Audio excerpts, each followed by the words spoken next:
Homemakers shouldn't be extravagant. The electricity bill is $3, and daily food costs should also be $3. Upon my return from shopping, that's what David said to me. Show me what's in those shopping bags, Sarah. Okay, but why? Taken aback, I handed over the shopping bags.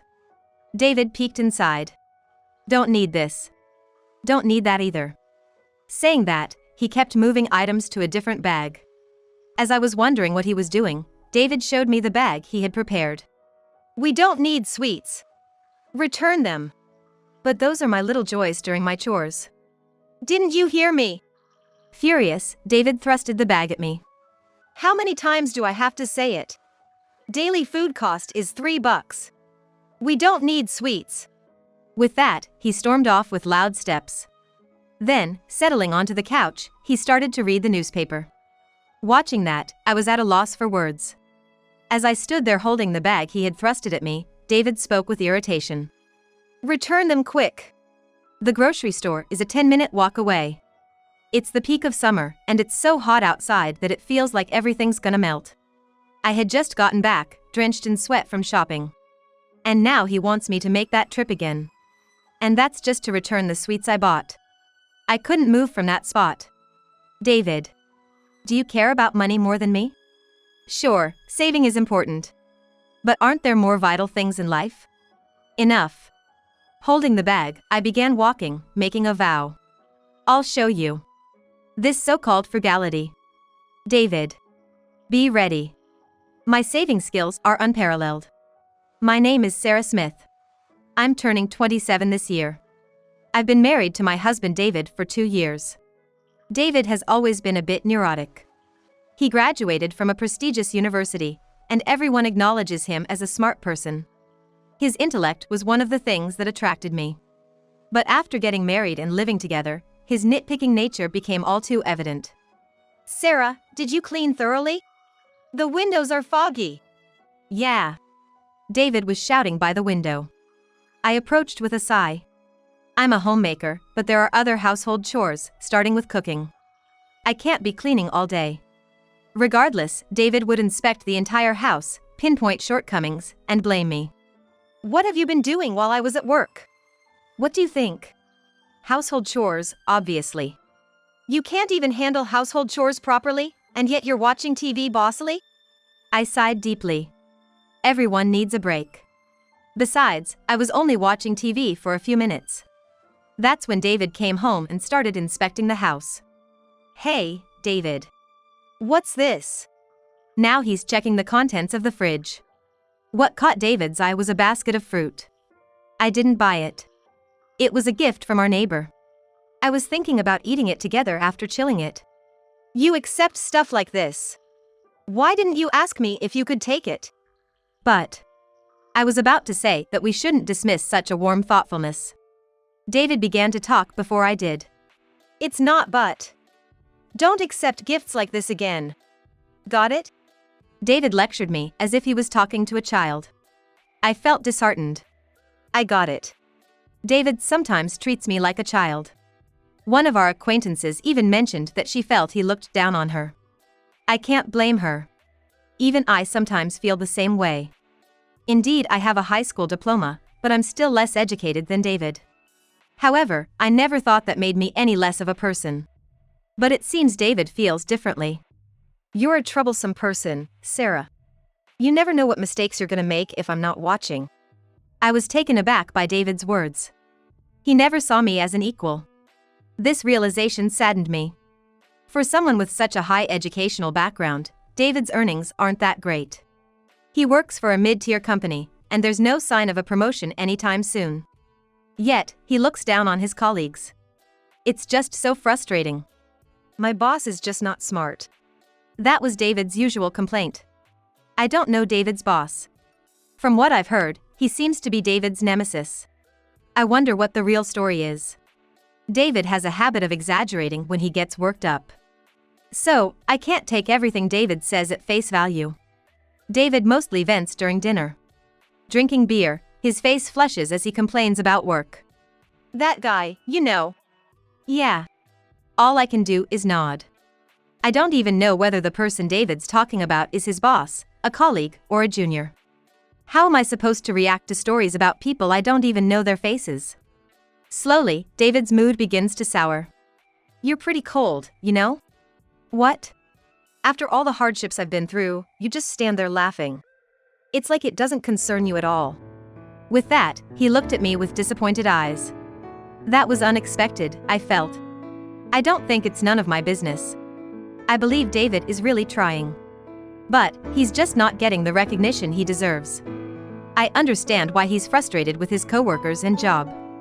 David, I don't really know much about your job or workplace. That's why I'm explaining it to you. You just don't get it. Saying this bluntly, David chugged down his beer. I was at a loss for words. A few days later. Hey, I ran into a university buddy in front of the station today. He wants to come over. I got such a call from David on his way home. I panicked. How could he expect me to prepare for a guest at this hour? I had only prepared dinner for the two of us, just the usual dishes. I'd have to run to the grocery store now, buy some food, or set out some ready-made meals. That's impossible, at this hour. It's fine. Just whip something up.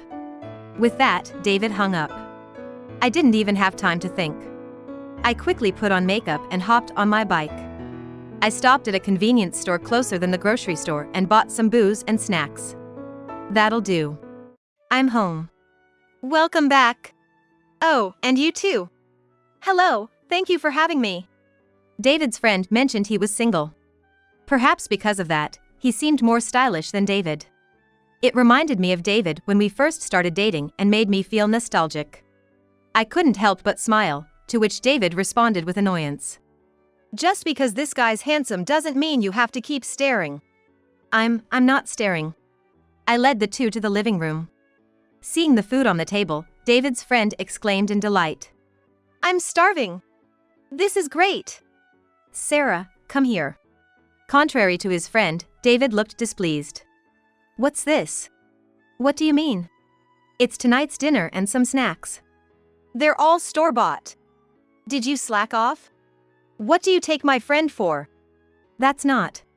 Tonight's dinner was salmon chowder, fried pork chops, and a tomato salad. These 3 dishes were homemade by me, while the snacks were, as David pointed out, bought from the convenience store. But David spoke as if all the dishes were store-bought. What were you doing at home? Housework, right? That's your job. Don't slack off. I didn't slack off. I just didn't have time for it. David, calm down. David's friend, seeing the tension, tried to calm David. David conspicuously sighed in response. This woman's always like this, you know. I'm struggling. David. I understood. Just as David was bad-mouthing his workplace at home, he was bad-mouthing me when he was at work or with friends. In fact, when he had a few drinks and got in the mood, David said things like this. Sarah, you're gonna cheat on me with him, aren't you? What are you talking about? Nah, I can tell. You're that kind of person. He accuses without any evidence. His friend and I managed to calm him down. After his friend left, David looked at me with crossed arms. As his drunkenness wore off, he became increasingly irritable. Sarah, can we talk? What? I had a bad feeling. But I couldn't ignore him. As I paused doing the dishes to approach him, David suddenly raised his voice. I trusted you, Sarah. And you spectacularly betrayed my trust and expectations. I was so embarrassed. He spoke as if he was the victim. I just stared blankly at David's face. He was genuinely angry. It showed on his face. But what did I do wrong? It was impossible to run to the grocery store and back in that short time, let alone cook. But when I tried to explain, David just kept saying, You're just lazy. Over and over. David's bad mood lasted for nearly 3 days. Just when I thought he had calmed down, he said, Homemakers shouldn't be extravagant.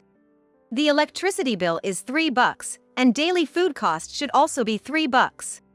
With clear anger, David stated this. That day was a holiday. David was home during the day, and he greeted me when I returned from shopping. But he was still acting strange. As soon as he saw my face, the words, Don't be extravagant, came out of his mouth. David went to the living room and started inspecting the shopping bags. Don't need that. Don't need this either. Saying that, he kept moving items to a different bag he seemed to have prepared in advance.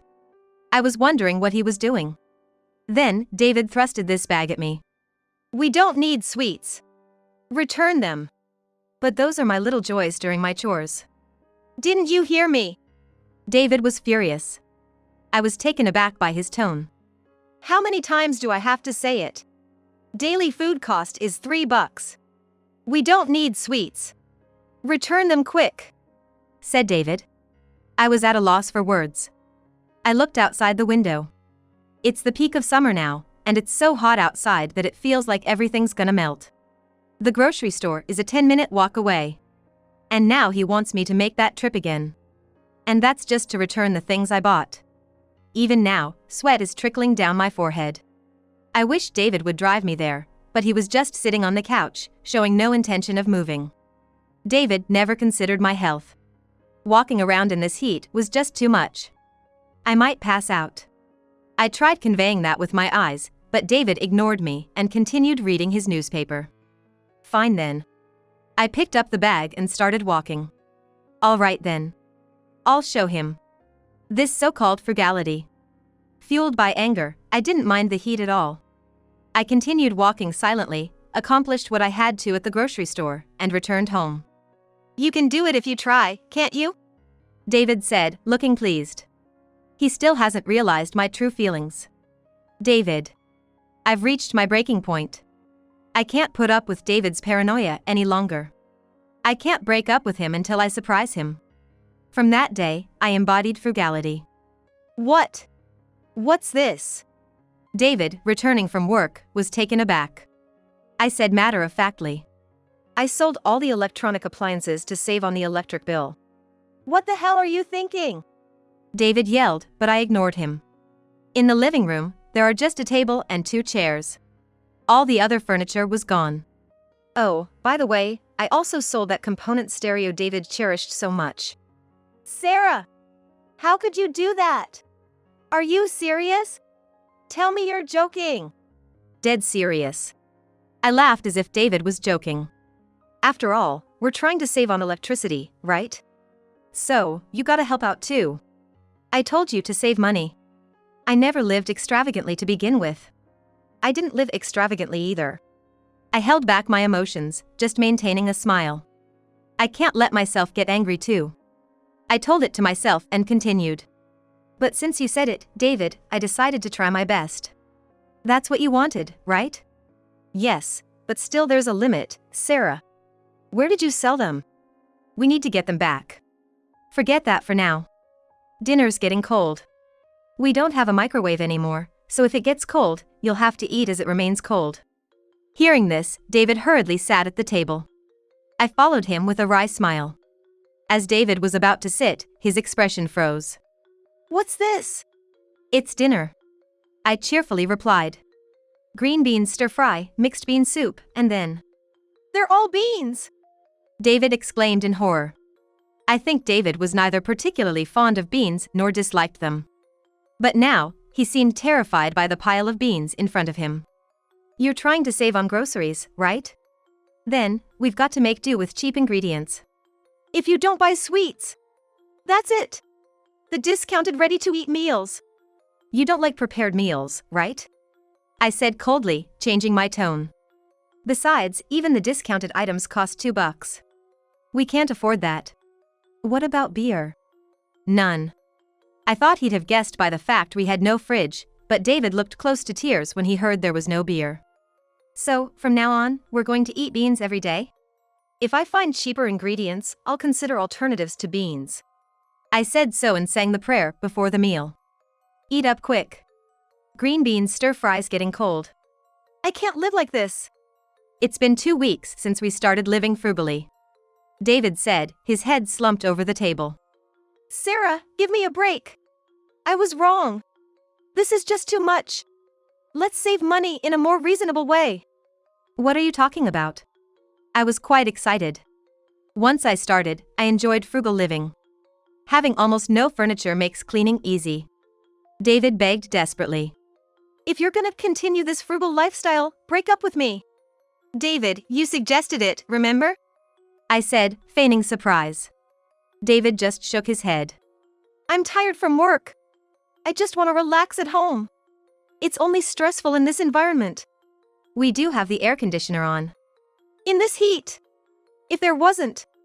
But I went shopping under the blazing sun, twice back and forth, because you said so. I said it like it was no big deal. But I was angry inside. David was too selfish. He never even tried to understand why I started this lifestyle. I'm not breaking up. Sarah! David looked at me in shock. My love for David was almost gone too. This was revenge. I wasn't going to let him off the hook so easily. He needed to taste saving a little longer. I can't stand this house anymore. Suddenly, David shouted. He stood up from his chair and walked out of the living room. David? I'm going back to my parents' house. I'll send the petition for divorce to the court, so see you at a hearing. Saying that, he walked from the hallway to the entrance, got out, and got into his car. Apparently, he was heading to my parents-in-law's house. I didn't care. David will be back soon anyway. Sure enough, a few hours later, David made me a call. Sarah, what the heck did you tell my folks? David's voice was trembling. With a wry smile, I replied. I told your mom about everything you've done to me so far. I asked her, is this how you raised him? You did what? Of course she didn't remember having done that. She was shocked to hear how you've been acting. I ain't making things up. Unlike you. I've got my proof too. I've been secretly recording my talks with David. When I played it to my mother-in-law, she was so shocked that she was crying over the phone. As you ran your mouth too much, my dad chewed me out and kicked me out of the house. That's rough. I nodded, as if it wasn't my problem. Honestly, I can't see why David's so mad. All I did was tell the truth. As a result, it was my parents-in-law's decision to kick out David. More to the point, David got what he deserved. It ain't just about how my parents-in-law acted. The fact that our meals became bean-centered and that I sold appliances were all triggered by David's words. Now they want me to go home and make it up to you. They're all siding with you. Sarah, what did you say to them? I ain't done anything. Even amazed at David's paranoia, I carried on. David, if you're so keen on splitting up, I'll give in to the divorce. For real? Yeah, but there's a condition. Out with it. David was all fired up. He really wanted to get divorced. At the same time, I wondered if a woman who was David's ideal really could happen to exist in this world. Give me $100,000. So that I can live peacefully after we split up. 100,000. Stop joking. I don't have such many properties to divide. But if we keep living frugally, I think we can save up that much. Till then, no way I'm agreeing to a divorce. That's nuts. David shouted it was crazy. But it ain't crazy. If we live frugally, we need a goal. I just smiled. I rubbed my still flat belly. I think it's better than monthly child support. Child support? Don't tell me. Over the phone, I nodded, saying, That's right. I'm 3 months pregnant. The reason I won't divorce you is this baby. Don't kid yourself thinking I still have feelings for ya. Sarah, did you tell that to my parents? Sure did. Speaking of which, they're probably even more panicked now. David was lost for words. I guess this pregnancy was the worst news for him. But it ain't the kid's fault. I'm excited for when the little one arrives, and I know I gotta save for them. Don't worry. We'll look for recipes and ingredients that are cheap, not just beans. And we won't sell the heating and cooling system. We gotta think of our child after all. David was now in tears. After being driven out of his parents' house, David had lost a place to go. With a child on the way, pushing for a divorce would be difficult. Got it. All right then. Come back soon. I ended the call with a smile. Ever since that day, David stopped criticizing my housework. He still didn't help out, but the fact that he stopped saying anything was a big relief for me. Mommy. Oh, Catherine, what's up? I turned around with a smile. A girl was born. Her name was Catherine. Catherine didn't get close to David. At first, David was fond of her, but she cried every time he picked her up, so he eventually stopped paying attention to her. Today, I drew this at kindergarten. Oh, that's so good. Did you draw me? Yes. Looking at Catherine, I could see features of David in her. But her personality was straightforward and not at all like David's domineering nature. I was relieved about that. Daddy's late again today, isn't he? Yeah, he's swamped at work. David had been taking on more overtime and working weekends since then. The fact that David wasn't lying was evident from his paychecks. He seemed to make a lot of mistakes in his crucial work, and climbing the corporate ladder seemed distant, but he was hell-bent on making money. You really want to get divorced soon? I asked David when he came home late at night. Definitely. Without looking at me, David replied. I'm gonna leave this house as soon as possible and get back to a life with TV and music. All right, good luck with that. David was working hard to reach his target. On my end, I continued to save money as a hobby, not as a punishment.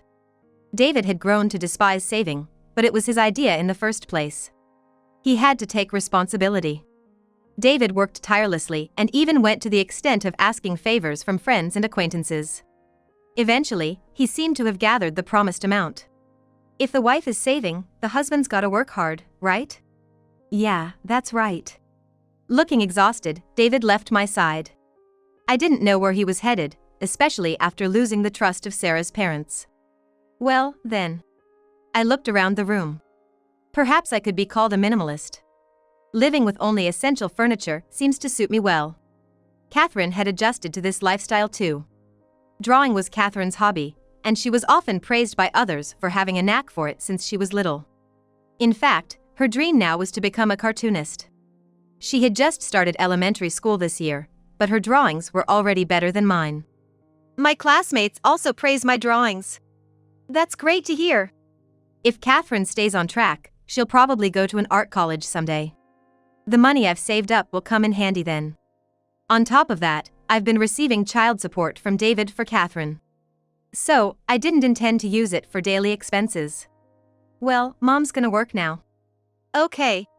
I couldn't leave Catherine, an elementary school student, alone at home. After some thought, I started doing transcription work from home. The work is repetitive, but by focusing at set times, I could get a sense of accomplishment. Mom? What's up? I heard there's an art competition coming up. My teacher asked if I want to try it out. That's awesome. Why not give it a shot? I hugged Catherine as I said this. Catherine seemed uncertain at first, but soon nodded strongly. Yeah. I'll give it a try. That's the spirit, Catherine. I nodded in agreement. For Catherine, what should we have for our meals tomorrow? Planning meals is fun. I used to be forced to do chores before. Even if I cooked, David never said it was delicious. He was checking every corner of the room, looking for any oversight. I used to dread household chores. I was always anxious that I might have done something wrong or that he would complain. But now it's different. Now, I have Catherine who appreciates my cooking. I never imagined that it could make household chores so enjoyable. My life is fulfilling now.